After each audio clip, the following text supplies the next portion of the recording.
perpetuation. And that is, the more you watch whatever you're watching, you are ingraining it. You're burning those neural pathways into your brain.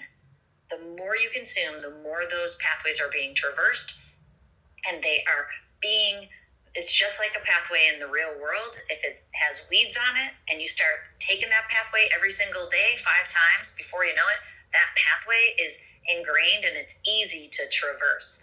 And so in that way, the more you go back to something, the more it becomes your arousal template. So obviously, not watching those genres, those acts, and staying away from it is going to weed over those neural pathways, again, making it easier to get the need met in the real world that's underlying it.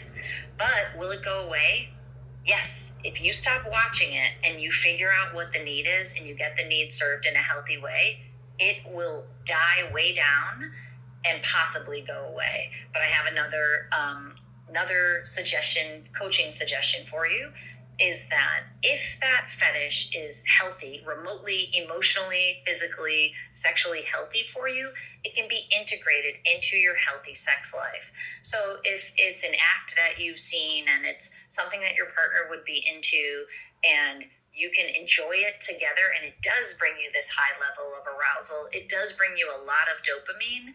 If you integrate it into your healthy sex life, then you can have a very arousing healthy sex life, which obviously is something that we want you to have, because in a Porn Brain Rewire, we are recalibrating your brain to enjoy lower levels of healthy dopamine, the pleasure-seeking neurochemical. Right now, your brain's getting flooded by it through porn and masturbation, and it needs that high level, which leads to erectile dysfunction, because now you can't perform with your partner who it just is human, so exists on lower levels. But if you can integrate those aspects that are very arousing to you in a healthy way, then you can have the best sex life that you're looking for. So if it can be integrated, great. And if it can't be integrated, then staying away from it is the best thing. One example there is a foot fetish. A lot of people have feet fetishes for any particular reason, and usually you can trace it back. But integrating into your healthy sex life with your partner, not making it the only thing that you do, not making it the go-to all the time, but it's one aspect of a well-rounded sex life that can really be very good for you and your partner in the long run, because everybody's having fun. Okay, so next is, my partner doesn't want to have sex. Now what? No partner. Now what? So let's talk about first, if you have a partner, and I hear this from so many people, and it breaks my heart and frustrates me simultaneously, I guess. They'll say to me, I haven't had sex with my wife in 20 years, and we have separate bedrooms. I'm like, why? Why would you want to be with someone that you haven't had sex with in 20 years and you sleep apart? And I get you can have a really lovely, camaraderie relationship, but in a marriage especially, we're sexual beings that want to have a sex life across our lifetimes. Your wife, if she was healthy emotionally, she would want to be with you. So the issue isn't necessarily sexuality, even though sexuality is wrapped up in it.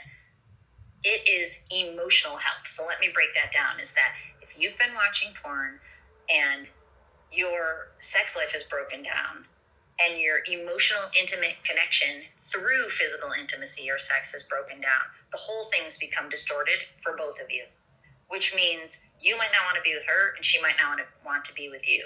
So now you decide to leave porn behind. You're leaving masturbation behind. And it doesn't even matter if you're telling her that you're leaving those things behind. It's time to communicate to her that you want to be with her and that having a sexless marriage is not something you want. And if it's been going on for 20 years, this conversation's 20 years too late, but better late than never. Am I right? So start talking about it. Start getting communication going.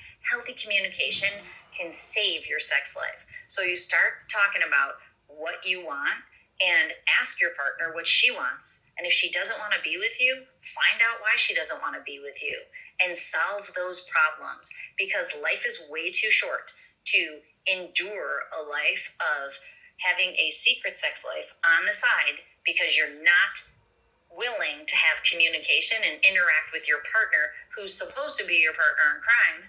You're not You don't have the courage to step up and say, this is what I need from our marriage. This is part of the deal. This was, my intent when we got together was that we were going to have a sexual relationship for the rest of our lives. And that's dried up. We need to talk about this. And so many people I work with, they'll go to sex therapists. They'll also talk about sex addiction, because if you're addicted to sexuality, then a sex therapist needs to know that, or you could get feasibly terrible advice if you leave that out. And I've seen that